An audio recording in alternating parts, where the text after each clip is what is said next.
Welcome back to the Second and Two podcast. I'm your host, TB. Got my co-host and producer extraordinaire, Jody, joining me. What's up, Jody? What's good, fam? How you doing? I'm good, man. How was your Christmas?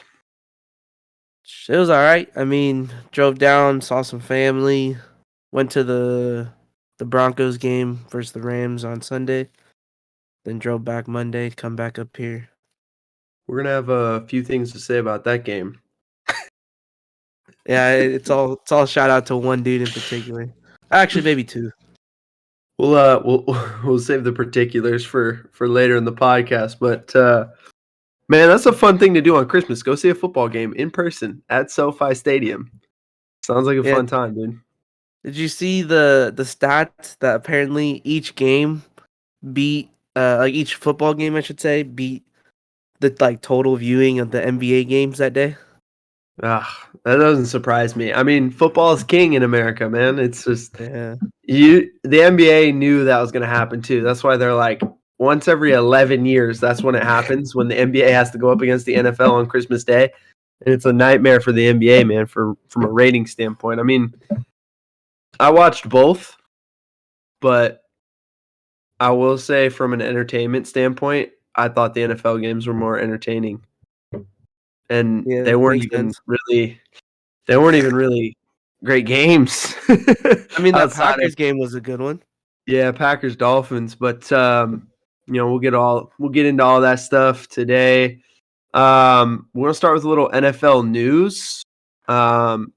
First and foremost, we have a new opening because Nathaniel Hackett is officially fired from the Denver Broncos, making him the third coach all time to be fired before his first season's even finished. We had Urban Meyer last year, and now we have Nathaniel Hackett this year. So back-to-back years that happening. And there was also a big-time rumor that Sean Payton is gearing up to come back to coaching. He's supposedly building a mega staff. A lot of people have talked about who his DC might be. Sounds like it could be former Broncos head coach. Fangio? Yeah, Vic Fangio. Thank you. I hit the blank right there, bro. Like I was on stage and forgot the line. Yeah, former Broncos head coach Vic Fangio. So a lot going on there. Also, sounds like the Saints are saying that Dennis Allen will be back as their head coach. So there was a big time rumor that maybe if Sean Payton returned to coaching, he would return to the Saints, but it doesn't look like that's going to happen. And certainly the Saints still own his rights. So they'll look to get compensation from anybody who might hire Sean Payton. But a lot going on in the coaching world. We're getting, to that point in the season where, we'll probably see, on hate that they call it this, but Black Monday, the day after this Week 18 regular season finale, we'll probably see a few more coaches fired. We have 3 current openings. You have the Denver Broncos, the Indianapolis Colts, and the Carolina Panthers. Now, Carolina and Indy could be filled. I mean, who knows? Their interim head coaches might end up getting those jobs. We'll see, especially Carolina, if they can get into the playoffs, which crazy as it is. They've been doing well with their dude. Yeah, Steve Wilkes has them playing tough ball right now. And as crazy as it is, they might still get in the playoffs. So maybe Steve Wilkes can get that job. Jeff Saturday, been a lot of stuff going on about that. And, the job might already be his. I don't know. They may just remove the interim tag and let him go take it. Depends on obviously what Jim Irsay wants to do as the Colts owner. But so we have 3 jobs open, maybe kind of open right now. And then, I'm sure we're going to end up with probably 5 to 6 jobs open. But, a lot going on there. In terms of other news around the league, we've got the current playoff standings. Right now in the AFC, the Buffalo Bills still hold the 1 seed. Currently, your 2-7 matchup would be the Chiefs at the 2 seed, the Dolphins at the 7 seed. And we're going to talk about the Dolphins here in a second. You would have the Bengals at the 3 seed versus the Ravens as the Chargers as the 6 seed, and then the 4-5 matchup would be Right now, the Jaguars in the 4 seed. What? And the the Ravens in the 5 seed. So The Titans are imploding, huh? yeah, the Titans have lost 5 in a row. So we'll see what happens. With those things are still going to come down to the wire here. Jags Titans week 18 is going to be winner takes the division no matter what happens this week. The Ravens and Bengals, there's still a lot of possibilities there for who could win that division. There's still outside chance for the Bengals to get the 1 seed, chance for the Chiefs to get the 1 seed. Obviously, the Bills are the 1 seed right now. And then for that 7 seed, still up for grabs with the Jets, the Patriots, the Steelers all have outside chances of getting that 7 seed right now. The Dolphins are in the driver's seat for it, but any one of those other teams could jump up and get it from them. Big time game between the Dolphins and the Patriots this weekend. On the NFC side, our 1 seed is the Eagles, who are coming off a loss. All they have to do is win one more game and they lock up the 1 seed, but there's still the possibility that if they lose their last 2 games, they might not be the 1 seed. They could fall to the 5 seed. So you got the Eagles sitting there at the 1 seed right now. Your 2 seed right now would be the Vikings. Playing 7 seed for the moment would be the Commanders. You've got the 3 seed, the San Francisco 49ers would play the 6 seed, the New York Giants. And your 4-5 matchup right now would be Tampa Bay and Dallas. That's crazy. It's unbelievable. The winner of the AFC or the NFC South is likely going to have a losing record unless Tampa were to win out to get to 9-8. But the winner of that division is probably going to be 8-9. More than likely, that's probably what you're going to get, an 8-9 team winning that division. And Dallas is going to be something like 13-4 and have to go on the road to an 8-9 team. It's going to be nuts. But there's still a lot of jockeying for positioning there between the Vikings and the Niners, the Eagles and the Cowboys. So there could still be a lot going on. And then the bottom and the 7 seed, the Packers are suddenly not just in the hunt, but like on the prowl right now for that 7 seed. The Lions, who we look like, hey, they're going to go get the 7 seed. They turned in the Motor City Kitties this weekend and took a fat L versus the Panthers. Bro. Dude, we'll get to that game. I've got a couple things to break down in that game today with the Panthers run game. But so the Lions, though, still in contention for the 7 seed. The Seahawks in contention for that 7 seed. And so all those teams could go get the 7 seed. Right now, the Commanders are sitting in pretty. If they win their last 2 games, they have it. But if they were to lose any one of those games, they're likely going to be out. So the Commanders got to win out.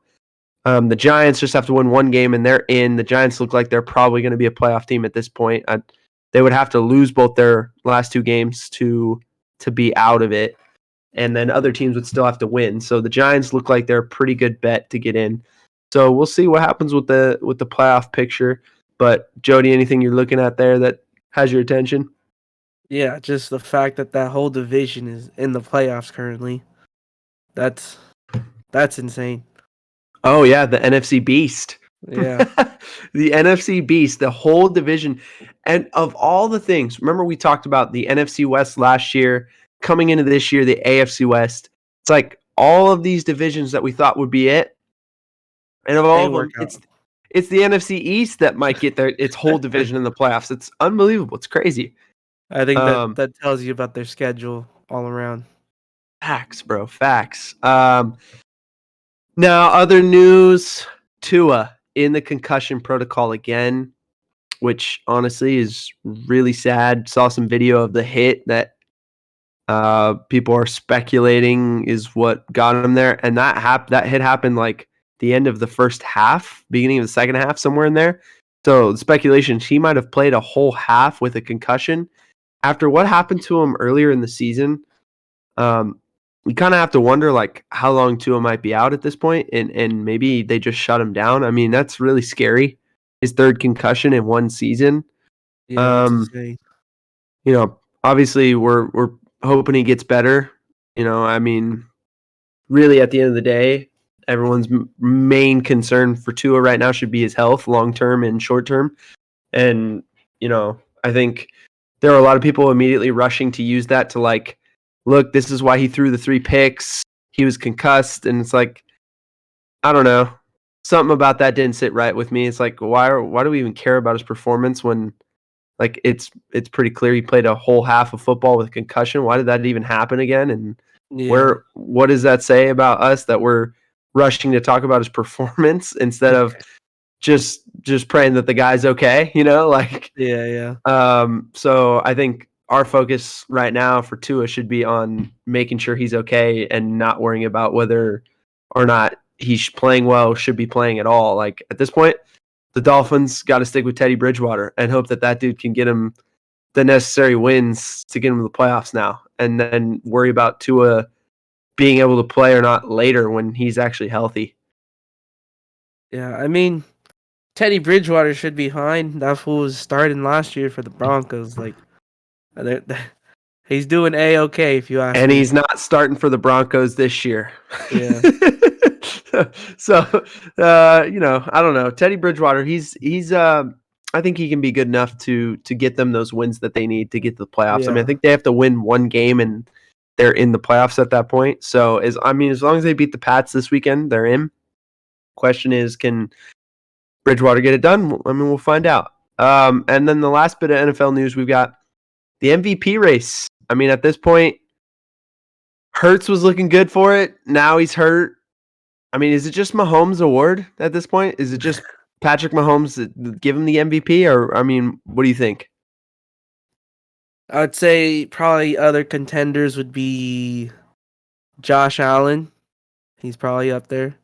Josh Allen has, in a weird way, quietly had an unbelievable season. So, yes, I agree with you. Let's see, who else can I think of? I've been seeing a lot of talk about them opening it up to more than just the quarterback of teams. They were saying they need Justin Jefferson to get in the conversation this year, along with like defensive players. I would say Justin Jefferson has had an unbelievable season. I feel like I've watched games where he is just the only man doing shit. He's just won the Vikings a couple games. Yeah. Like where it's just like, okay, the meme. Throw it down. Justin's down there somewhere. Just throw it. Yeah, just chuck it up. He'll find it. He'll go get it. That's literally how Kirk Cousins plays in some of these games, and they win because he's that good. So, yeah, Justin Jefferson should be in the conversation. I felt the same way about Cooper Kupp last year. I mean, Cooper Kupp did everything you could as a receiver in terms of the year he had, the Triple Crown and everything, and he didn't even really sniff the MVP last year. So I doubt Justin Jefferson will be like getting votes this year, considering that Kupp had arguably a better season last season. Jetta still has 2 games left, so he could still go top what Kupp did last year. But for the most part, I mean, basically is similar, on pace to be having a very, very similar season. And Kupp got all the accolades last year and didn't even sniff the MVP. Yeah. So he needed to wait till the Super Bowl. Yeah. So I mean, I don't know if Justin Jefferson will get that realistic look at it, but I would agree with you. I mean, Mahomes, Allen, Hurts probably are the guys in the convo. It's probably going to go to Mahomes, I would assume. I think no one's talking about him in terms of MVP. At least not that I've heard, but I feel like Joe Burrow's had a really good year. I mean, if the Ravens keep winning and he puts them in position to get the 2, maybe even the 1 seed if things went the right way, like say they beat the Bills this week and the Chiefs lose another game, they would have tiebreakers over the Bills and Chiefs to get the 1 seed. I mean, and if he beats Mahomes and Allen in the same year, like how could we not give Joe Burrow the MVP? Or we even go into the playoffs? Yeah. So, maybe he has an unbelievable performance this weekend and like they get that late in the year push for Joe Cool to get the MVP, man. Joe Burr. Yeah. So we got NFL news rolling here. It's time to give out some awards. So, first award we got this week. We got the Tukwa Gamer of the Week award, right? I'll go first on this one. I have Kenny Pickett. His numbers aren't gigantic. And he went 26 for 39, 244 yards, a touchdown, and a pick. Like nothing about that stat line jumps out crazy. But a gamer shows up when you need him. And on the Steelers game-winning drive, in the snow and the freezing temperatures, he went 7 for 9 for 75 yards with the game-winning touchdown throw to George Pickens. And he also converted a critical 4th and 1 with the QB sneak on that drive. So he had all 76 yards on that game-winning drive, 75 in the air, 1 on the ground on the QB sneak to pick up the 4th and 1. He throws the game-winning tutty to George Pickens. And the Steelers had only scored 6 points up to that moment. But, with the game on the line, Kenny Pickett playing, in honor of Franco Harris, they honored him properly, getting the dub at the end. And feel like Kenny Pickett showed up when the Steelers needed him. And he's been showing enough this year that I think he can feel comfortable going into next season and saying Kenny Pickett's the starter for them and see what it looks like for a full season for that kid, because he's a gamer. Yeah, no doubt that he has been grinding all year, putting up numbers, keeping them in close games. Just see what it's like for him having the full year as opposed to like I think he started around like week 7 or something. So yeah, that's a good pick for the week. Also, you didn't mention it, but 67% on his completions. Yeah, 67%. Yeah, so mine this week, I got CeeDee Lamb from the Cowboys-Eagles game. When I turned on the TV, he was doing pretty much everything for that offense. He scored 2 touchdowns. He had, let me find the numbers right here. He's got 10 catches, 120 yards with those 2 touchdowns I mentioned. He was looking like Justin Jefferson from that week where he was over there making the one-hand catch with the defender on him. He was just doing pretty much everything to get this team to catch up on the scoreboard and then take the dub in the end. And then I'm going to give an honorable mention from the game too on the other side. Devontae Smith did just as good as this guy. He had 8 catches, 113 yards, along with 2 touchdowns as well. Crazy game to watch. It was 40-34 and ended crazily. Yeah. What a game. Great game. Gardner Minshew. Yeah. Balled out, holding them in. Balled out. Tough for the people who had the plus 4.5 though. I'll tell you that. Next one, we got Jody's dog of the week. Jody, who you got? So this week, I mentioned earlier I was at that Broncos-Rams game. And my God, this guy, Cam Akers, went crazy. Facts. And it all plays because earlier in the year, people were saying, is this guy even going to be on the team at this point in time? Like, this guy was down bad early. He got benched and didn't touch the field for like 5 weeks or something. And he ended up with this game, 23 rushes, 118 yards, 3 touchdowns with 2 catches for 30 yards. Yeah. My dude, I'm pretty sure, don't quote me, don't check the stats, I don't know. But I'm pretty sure he didn't lose a yard whenever he touched the ball. He just kept his legs going, and he was bodying that defense, who is like, so I'm pretty sure they were supposed to be the number 1 rushing defense, sorry. So crazy game for that guy. Yeah, clap it up for him. He's looking more like pre-Achilles tear Cam Akers. Finally, and he's been doing it the last about 4 weeks. Each week, I felt like you've seen him progress and look better and better and better. Yeah. And this week was the culmination of that. And you got to be happy for him because, that's a guy like he's going into the 2021 season thinking he's going to play this huge role on an offense. Tears his Achilles in training camp, right, or right before training camp, whatever. I can't remember exactly what it was.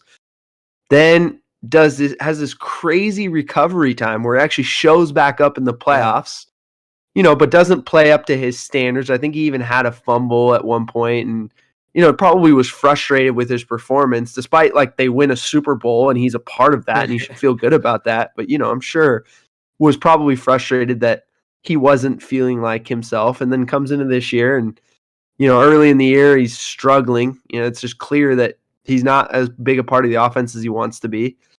Now he's asking for a trade. They're sitting him out. XYZ. His position coach leaves.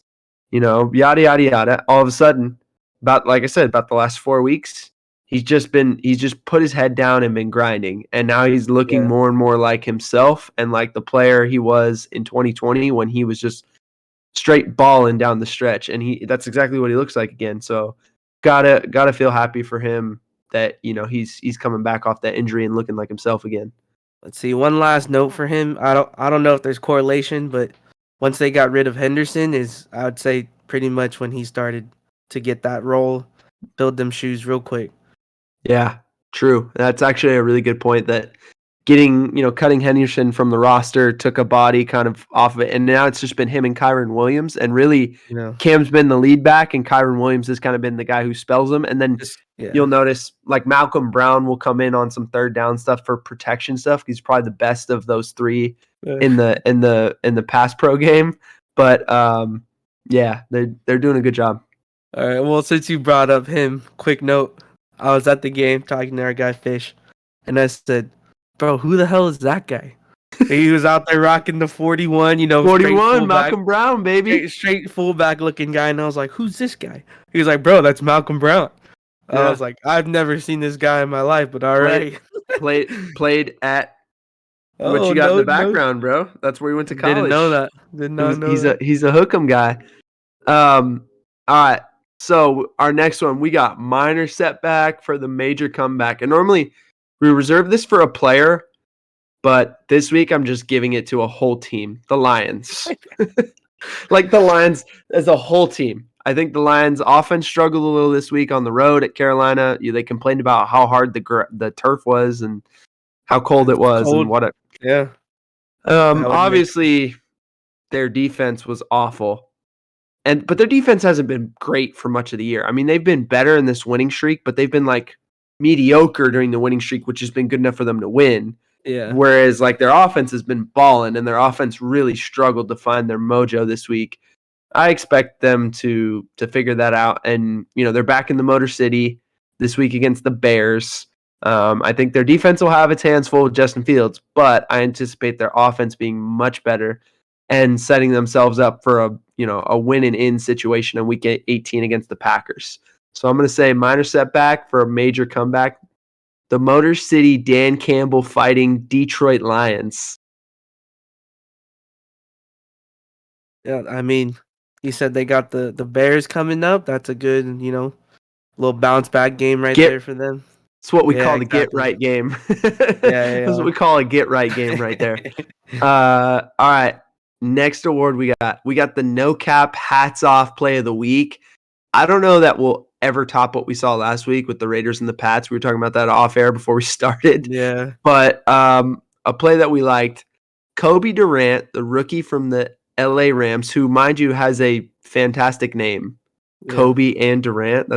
You have to be sick if that's your name. He got the pick six against the Broncos when it was 44-14. I mean, this might be the point where a lot of people turned the game off. And if you did, it was a sick play, especially for a rookie to just finish off the win. They had Sean McVay mic'd up for this game.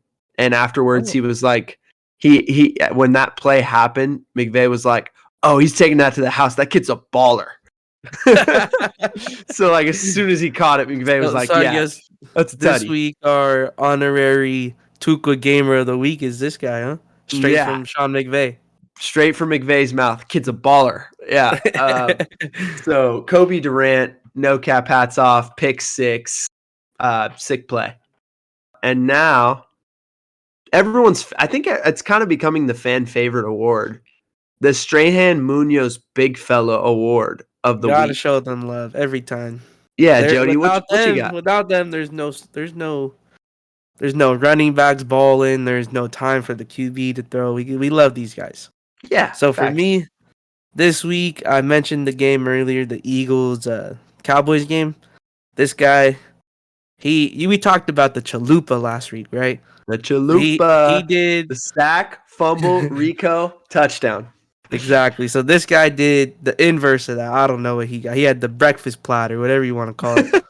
He he got the he got the pick six off the line, right? So you go for the bat down, but instead you end up catching it. He got that, took it to the house on We our call guy that one Dak. the quesarito. There you go. That's what we're coining this one. So yeah, Josh Sweat.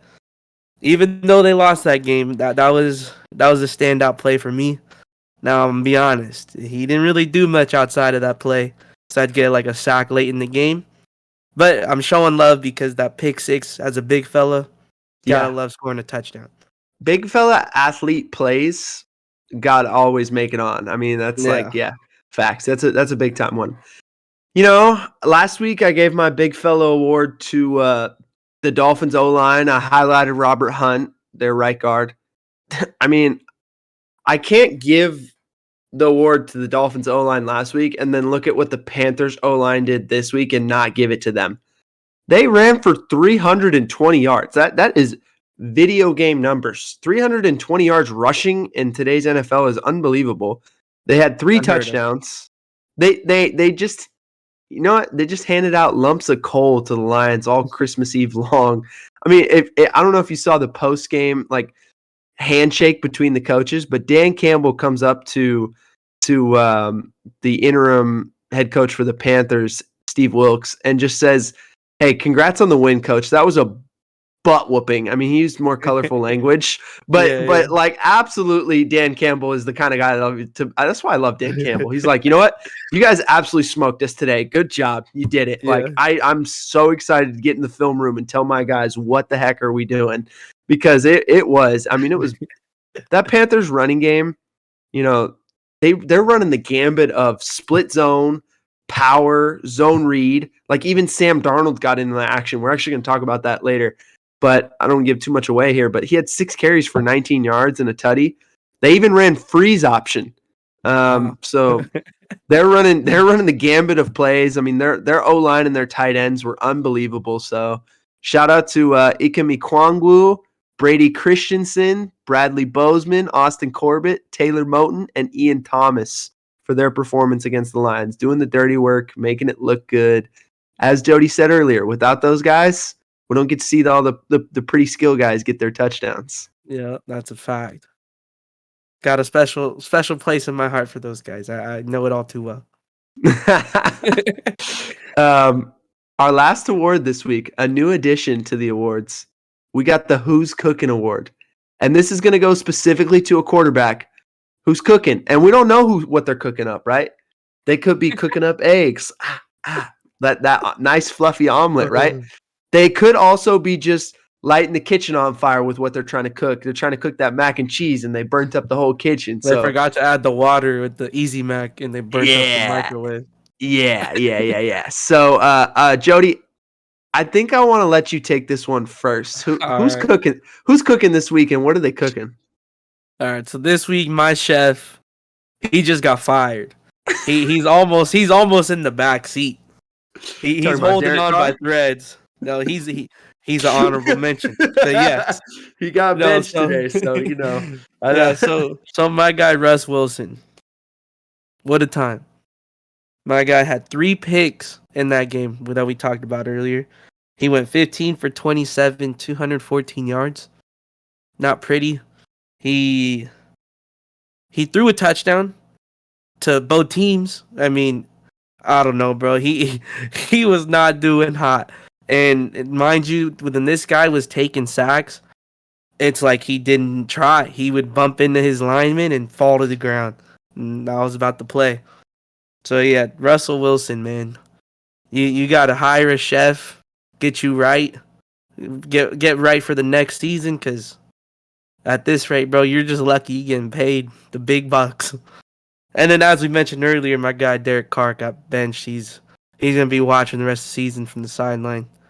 Not even the sideline. Send him to the crib. He's not even gonna be on the sideline. He's not gonna be active. He's not gonna be with the team. They said stay home for the last 2 weeks. Hey, crazy. All right, my quarterback who's cooking this week. Same game, opposite team. Baker Mayfield.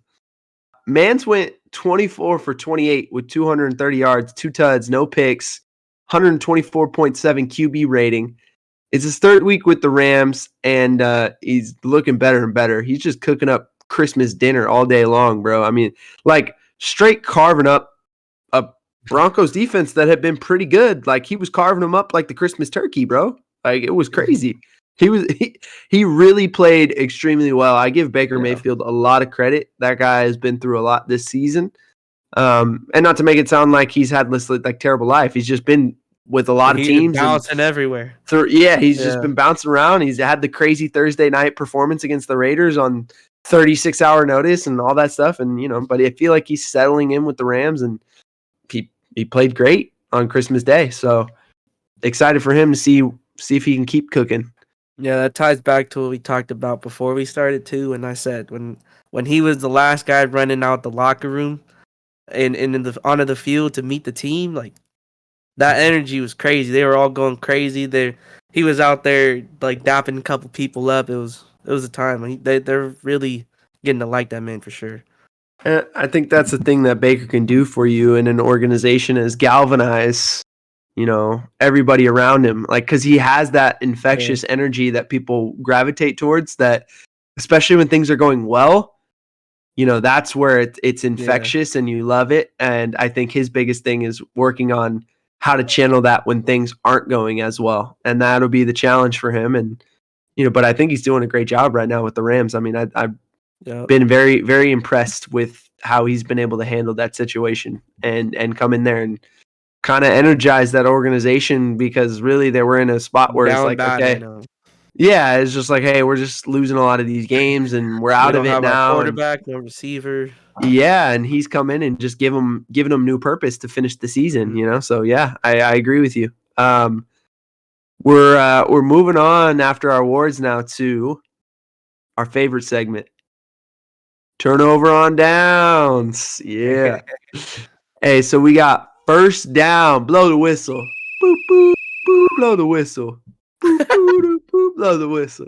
All right, hey, we got first down. So first down, I'm looking at trends I see across the league, right? So last week I talked about quarterbacks being so good in QB sneak because of the rule changes. And this has allowed offenses to be more creative, right? And I saw it again this week from the Cowboys. So actually I wanted to show it to you this week because it was so good, that I was just like, oh man, this is exactly what I've been talking about. So we're going to show it here. I'll share my screen. Boop, boop, boop, boop. There it is. Jody, my dog, can you see it? Yes, sir. All right, cool. So we got the Cowboys here, 4th and 1 from their own 34-yard line. Huge play in this game against the Eagles.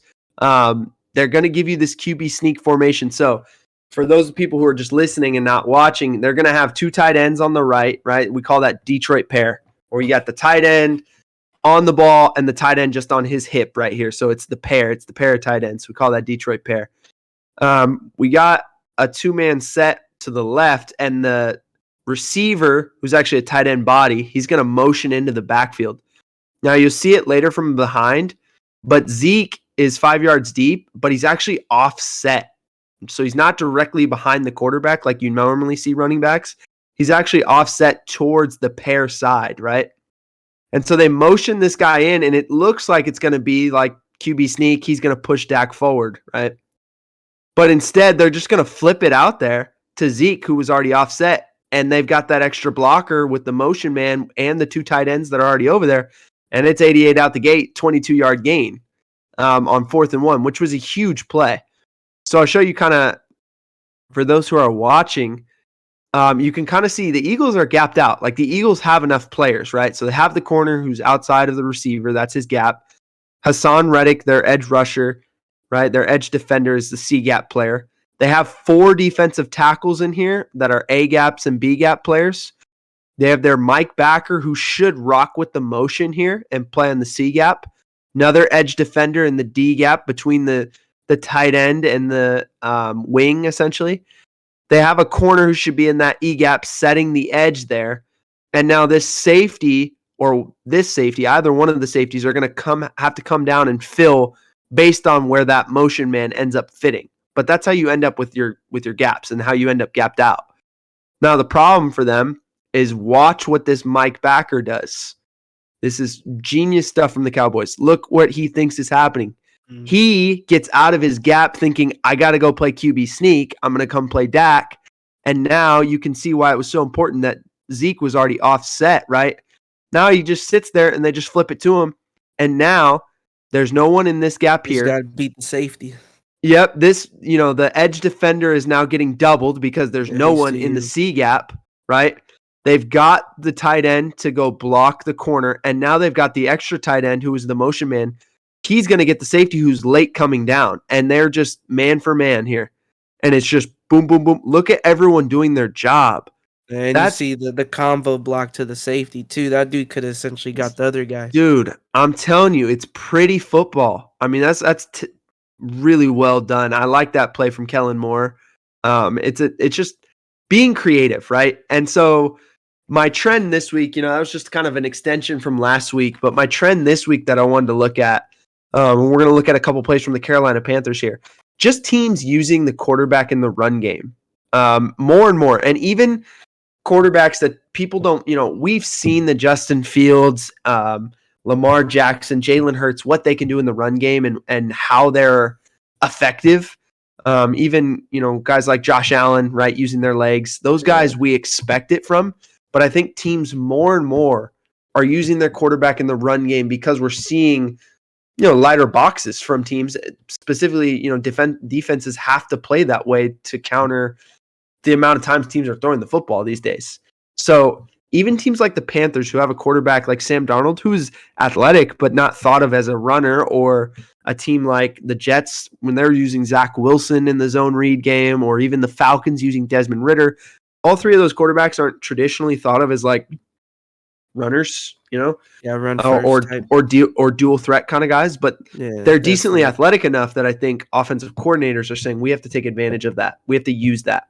And so when we talk about using the quarterback in the run game, you're adding a man, right? When it's just, hey, I'm handing this off, it's 5 linemen and a running back. That's 6.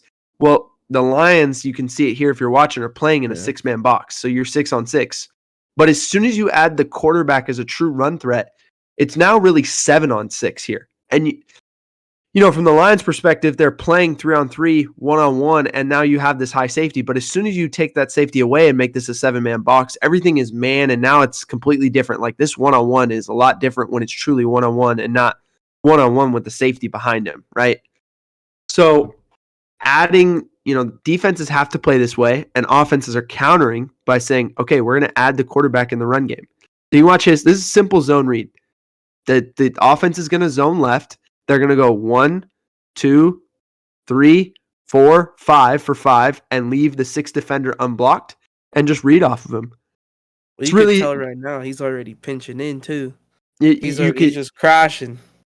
And the behind angle, we can kind of see what Darnold is reading, but you can just see it from here.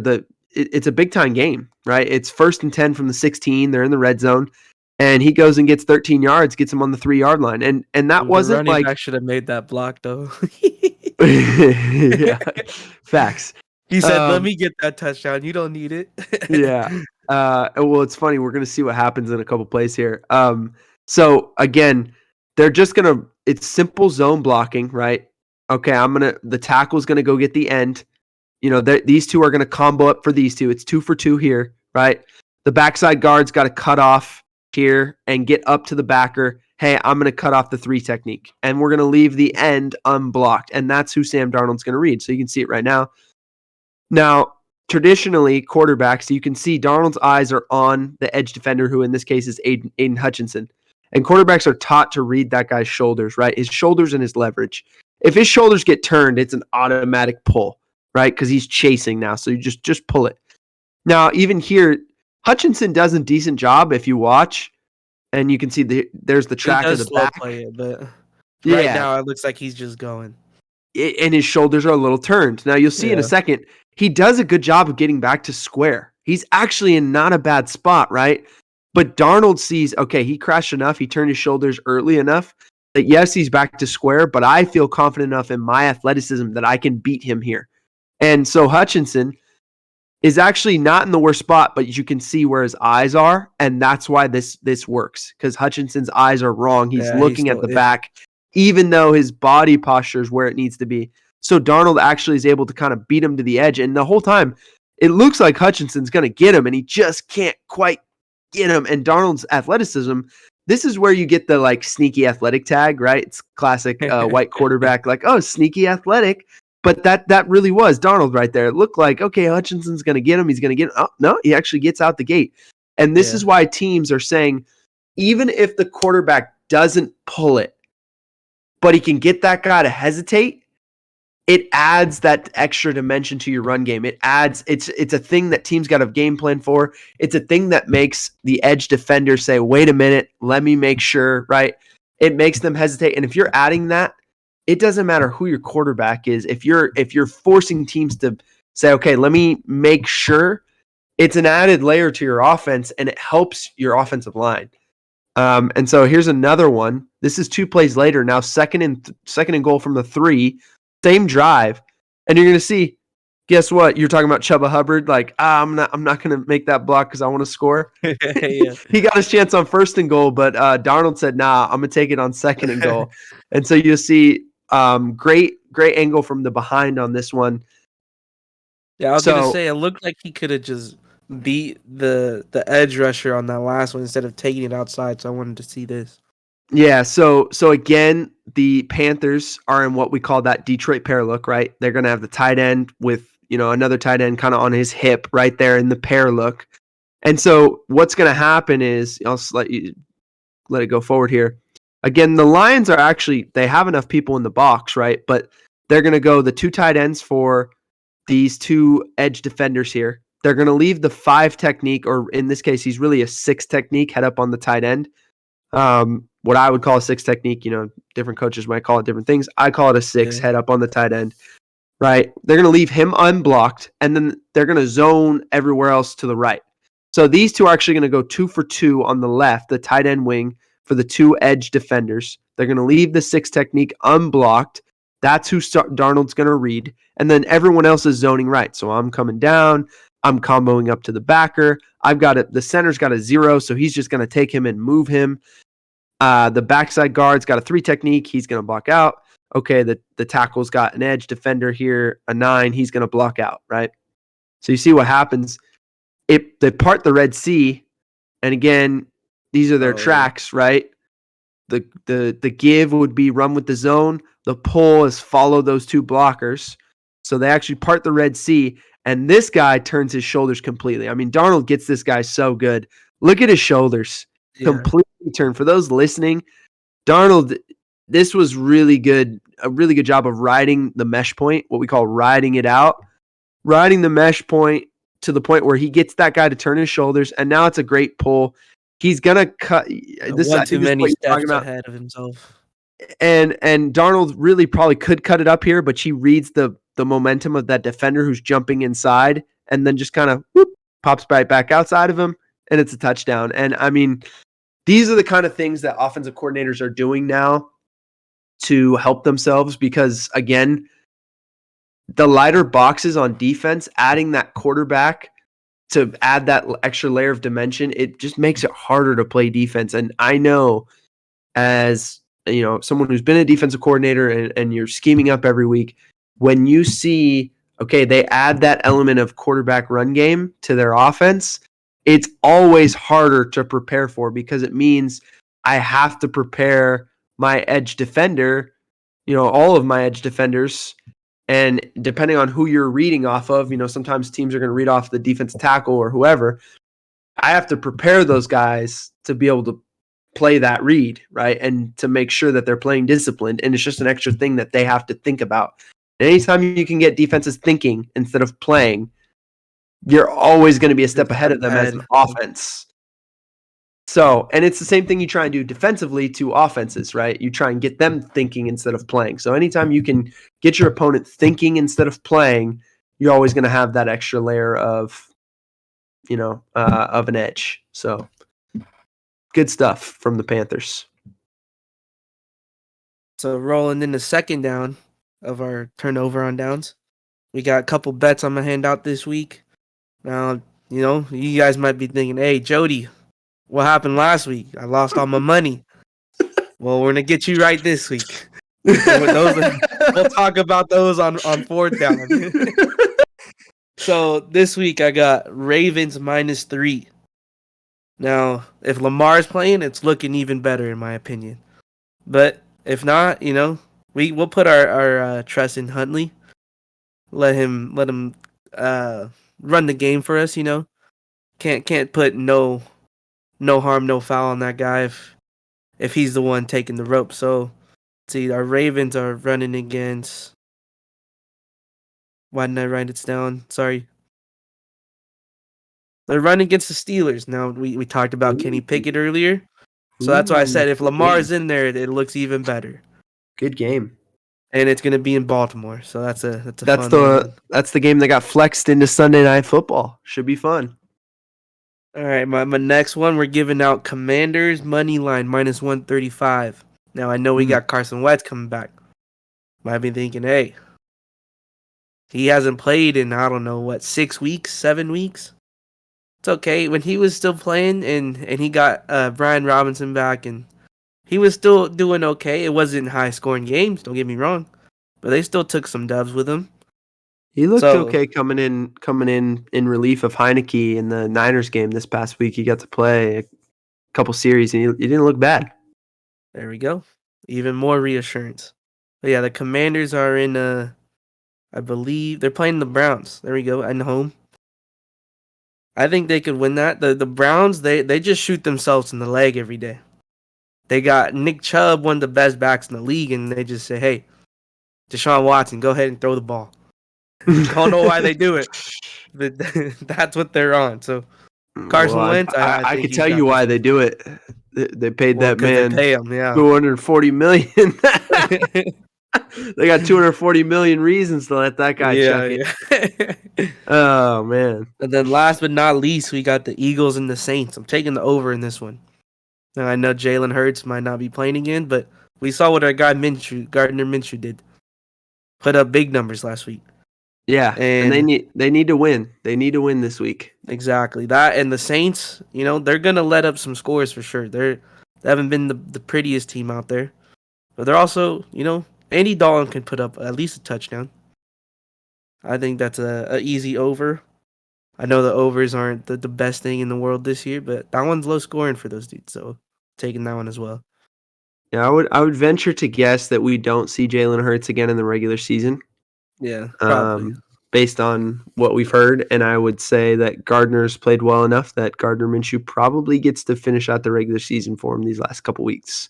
Yep. Hopefully they win one of those games for their sake anyway, and they get the bye, and that would give Jalen a full month off before he would have to play again. If he were to sit the last 3 weeks of the regular season, get the first week of the playoffs off with the bye week, and then be ready for the divisional round. I'm sure that's probably how the Eagles are thinking about it. Yeah, I would think. You're a little rusty. You got a month of just keeping yourself healthy and not getting the.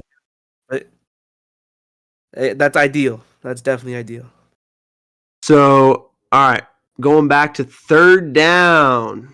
We got a critical third down here that we're going to show from none other than the Vikings Giants game from this past weekend. Great game. Two probable NFC playoff teams went back and forth, went to overtime, and the Vikings eventually did win.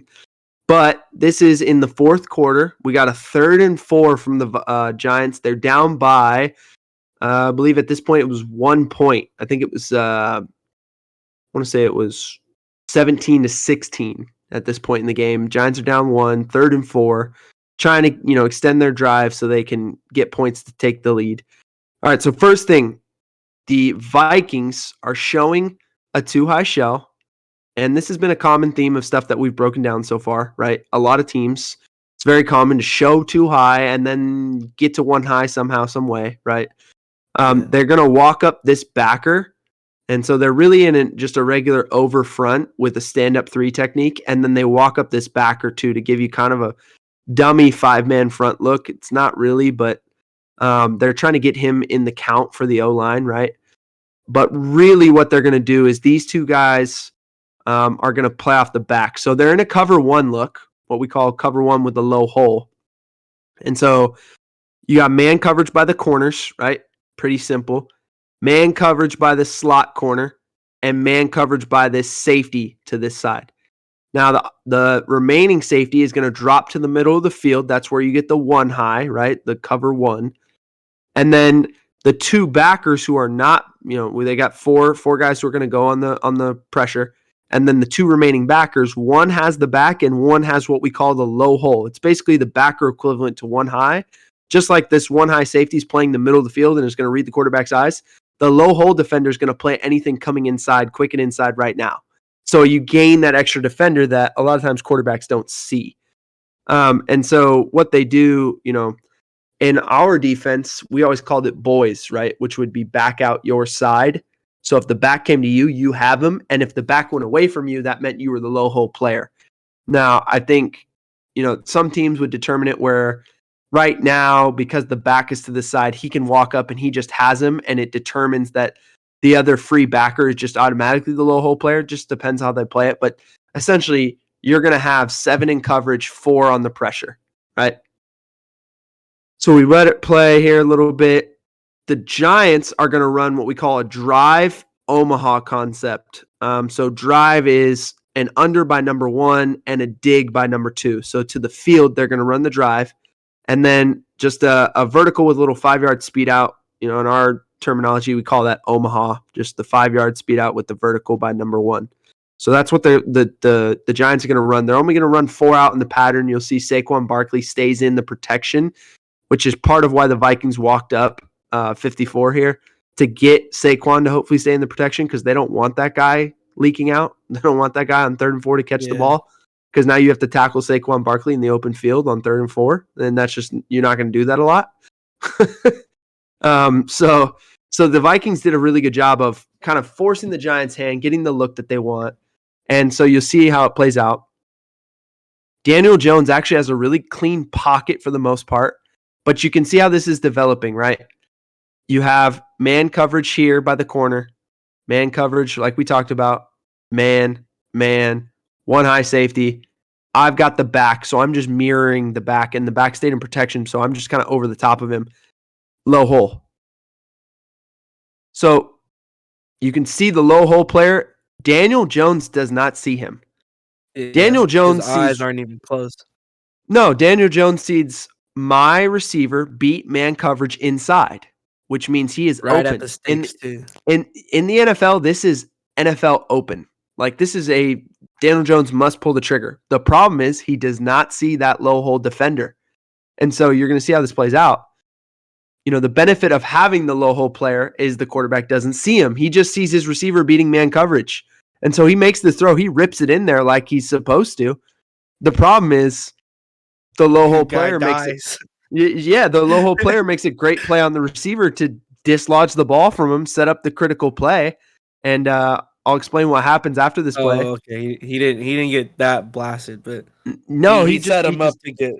Yeah, he just dislodged the ball. Like crazy. Now from this angle, you can see it doesn't get home, but here's a little game that you're gonna. Oh, I skipped through my notes here. Here's a little game that you're gonna see the Vikings run. So again, this is just an over front with a walked up backer. That's going to be your low hole guy, right? You got a 9, a stand-up 3 technique, hey, Zadarius Smith. They let Zadarius Smith stand up at the 3, and I would too. That guy's a monster. They got the 1 technique, the walked-up backer, and then the 9, right? So they're going to run a little game, though. Watch Zadarius Smith and the 1 technique. They're going to run a little game here. It's fun. Call this pick and roll. So what's going to happen is your 2 edge players they can rush the edge, right? They're going to try and turn the corner. But Zadarius Smith is going to come pick the center for the roll man to kind of roll the 1 technique to try and roll off of the guard. And it actually does come free late. It just it hits too late. Let me get a quick note. So if you ask me, it looks like our guy Saquon should be filling that gap right there on the right-hand side between the guard and the tackle. Yeah, he's and thinking I don't think that it's happening because we got both our dudes stuck on the 1 tech. Yeah. And that's how this play is already going to get blown up. But, I mean, that's not how it plays out. But it looks bad. Yeah, Saquon's thinking, okay, I've got the 54 didn't come, so I'm going to give help to this edge pressure because that That's probably the Vikings' best edge rusher. So that's why he's leaning that way. But if we keep watching, you're going to see the little game that they run, the little pick and roll here. Zadarius Smith smokes the center. You see that? He just runs right through his Well, you could see his shoulder. The other. He's already peeling back. Before. And look what this guard does though. He runs with him, right? And so look what happens to the one technique. He comes free late. It just hits really late, and the ball's already out of Daniel Jones' hands because it's 3rd and 4. That ball's coming out quick. But it's a fun little pick and roll concept from the Vikings that they're running, trying to get those guys free. Doesn't quite work. And then here's the angle of the low hole defender just dislodging the ball from the receiver. Just a great play. And he does it where he doesn't get a penalty, right? Yeah. I mean, that's just good football right there. And the Vikings, as it turned out, by stopping that play right there, stopping him on 3rd down, they force the punt, and they end up blocking the punt right there. So the Vikings block the punt. They end up scoring a touchdown to go up 24-16. Now the Giants do eventually come back, score themselves, get the 2-point conversion, tie it, go to OT, all that. But you could argue that 3rd down stop leading to the block punt, leading to the touchdown, is the biggest series of plays in that game that eventually allowed them to win in overtime. So big time play by the Vikings defense. I love the look. I love everything that they were doing, trying to keep Saquon in the protection, giving Daniel Jones different looks, making him think, okay, it's man, my guy's got him beat, but the low hole defender is there. He never sees him. And those are the kind of plays that happen where you're like, man, why did he just throw a pick? And it's like, oh, he never saw that player, right? That's the exact kind of coverage that baits a quarterback into thinking something's open because he doesn't see the free defender, and that free defender steps in front of it, and we're all, on the couch going, why did he throw that pick? And it's like, well, he never saw him. That's great schematics from the defense, So good stuff from the Vikings. But what you got for 4th down? 4th down, we got our bad beats from last week. Oof. So I talked about it earlier. The bets I handed out, both of them did not play. That's on me, obviously. So the Lions, I had -3 that I gave out. I also had the money line for personal. So I took that one. That was a bad L. They lost to the Panthers, as we mentioned. Mm-hmm. Another one we got Bengals Patriots. I had the over. It was 41.5. The game ended at 40. And not to mention our guy Nick Folk not hitting nothing for the Patriots. So that don't help. That was another tough one. That was 18-22. So it is what it is. A couple more I'm going to mention. Yeah. We got, let's see. Oh, I wrote down just the same thing. Never mind. I had the +10 on the Seahawks last week that I gave out as well. For the Seahawks Chiefs game. And as we know, the Chiefs beat them by 14. So just all around, not too good of a weekend for me, but that's how the football goes any given Sunday. Any given Sunday, baby. Successful turnover on downs right there. I felt like that I didn't feel like we turned it over on downs. I thought we got a 1st down just now. That's just me. But they threw a flag for us. I think we lined up.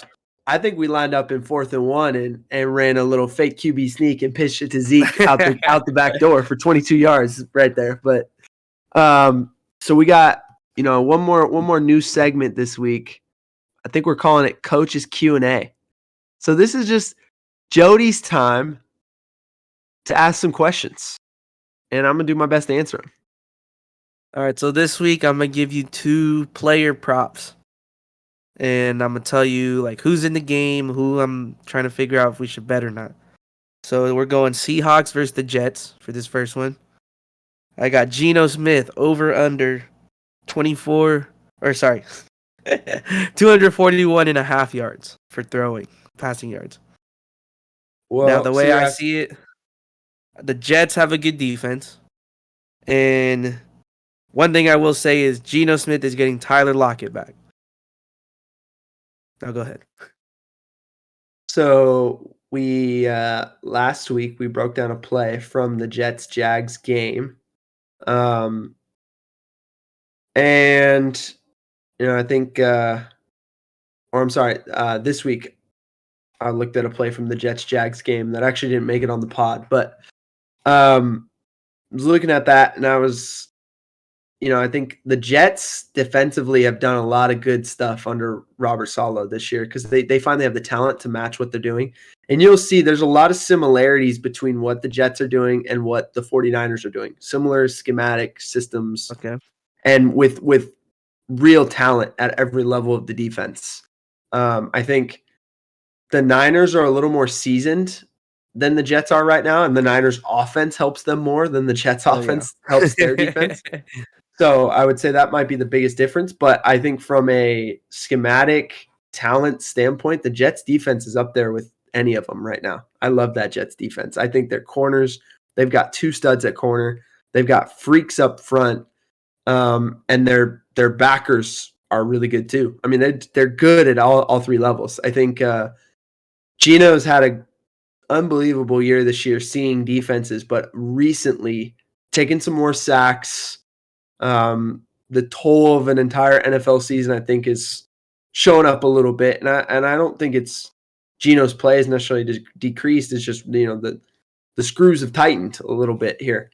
The Jets have to win to get to the playoffs right now. They got to win these last 2 games to get in. The Seahawks do too. I mean, this is like a old school, losers probably out kind of game. It's in Seattle, correct? Let me double check. It is in Seattle. I mean, I think Geno's biggest thing this year is he's been able to hit the intermediate and vertical passing game. Like they've been able to get chunks, whether it's the 15-yard dig or the over the post top DK, post shot ball. And I just don't think the Jets are going to give him that this week. I think they're too good in coverage, so I think it's going to be tough for him to get to that mark that you're looking at. So I mean, I would say I like the Jets defense in this spot. Alrighty. This next one I'm giving out for you. We got the Giants, also the other New York team, versus the Colts, and we're going with Saquon. He's got to get 75.5 rushing yards. Saquon has been on a tear. He started the season and he was balling. And he had kind of that midseason lull where I felt like his body was beat up again. And then recently he's found it again. And I don't know what he's doing. Man must be taking care of his body. I mean, he's had a fantastic season because even his lull in the middle of the year was just he wasn't making the freaky plays he was making early in the year when he was fresh. It wasn't like he was playing bad. He's a Pro Bowler this year for a reason. And I think the Colts, I know everyone is giving Jeff Saturday a lot of smoke right now. But the thing is they've played hard. Mm-hmm. You can't say that they haven't played hard. They just haven't always played smart right now is their deal. And I think they are playing hard for Jeff Saturday. And I do think that, they want to win for him. But I think in this spot, Saquon, he's playing really well right now. And I don't think the Colts defense is good enough where I feel like, okay, he's not going to go get his, you know what I'm saying? So I would lean Saquon on this one. So Saquon's out here rumbling, stumbling, tumbling for the 75 plus. Yeah. And that one's going to be in New York, so the weather might even egg that on a little bit. I don't know. Oh, and Dabo likes to just hand it to that. There's nothing better he can call than just handing it to that guy. Good old Brian Dable. That's his name, yeah? Yeah. Alrighty. So with that all being said, bro, what's your banger of the week? What you got? What was hot for you? Yeah, so we got to close out the pod every week on a banger, whether it's a song or show, movie, anything we're seeing that's just it's hot right now. I got a show recommendation for everyone. Last Chance U basketball season 2. I didn't watch Last Chance U basketball season 1, so I didn't know that existed. yeah, I didn't know it existed until this week. I was just perusing Netflix and found it, was like, Yeah. in between working and watching film and getting ready for this and everything like that, I was just put something on the TV. Like to have something in the background, try and multitask as much as I can. So had it on the background, was kind of watching. It caught my attention multiple times where I stopped doing what I was doing just to watch. And I would say it has something for everyone. It's a really good look into how much a coach's sacrifice, the work ethic it takes from players to get to the next level, the amount of stress the life puts on the families of coaches and players. It's a really good look at all of that. It was a really entertaining watch. A lot of good beats on it too. A lot of good music actually, and the soundtrack that they put together, like all of it was produced and edited well. But I just want to say I was especially impressed with one of the coaches on there. His name is Rob Robinson, and he's now the head coach at Robbie. Miracosta. Yeah, Miracosta College now, head basketball coach there. And his wife, their relationship was pretty cool to see. Like they did interviews with both of them, and like the way they explained stuff as a young coach was something that I was really cool to see. And then another kid that was awesome, an actual player for their team who's playing at a D2 now. His name is Damani Whitlock, and like in the show, he came off as a coach's dream. So, but I'll be rooting for all of the coaches and players from that show going forward. It was a really cool look into like how much, like I said, the sacrifice it takes from coaches to be great at what they do, and what the work ethic it takes from a player to get to the level they want to get to, and then all the other sacrifices and stress that is put on the families of those people and what they have to put into it to help. And Yeah. it is a good way to appreciate like just all that goes into a team, So I appreciate it for that. That's why that's my banger of the week. What is it called? Can I ask you a couple questions real quick about it? Yeah. Yeah, hit me. First one is, where does it take place? I know football was like It's Alabama or something. it's at East LA. East Oh, LA okay. College. Yeah. They call it ELAC, East LA College. Gotcha. And then my other question was there like a Brittany Wagner type person or whatever her name was? Not Just really. like the They didn't try and force it like that. I mean, they focused on the head coach, his lead assistant, actually two of his lead assistants, the players, and then like the assistant coach's wife, some of the players like their girlfriends or like parents were just interviewed for anyone some who was stuff. close. Yeah, people who were close to them. And then there was a cool little feature on like the guy who does their play-by-play for their games. They did some stuff with him. But yeah, just interesting look into the background of all those people, and again, like everything that they put into it to get there. Gotcha. All right. Well, this week moving forward, I should say, not just this week. We're gonna be closing out with our guy Ray Ray. He's an artist from San Diego. We love that guy. He's got some great music, and so we'll be closing out our episodes with him, just giving you one of his songs each and every week. So with that all being said, Take take us us out, out, Ray Ray Ray. Ray.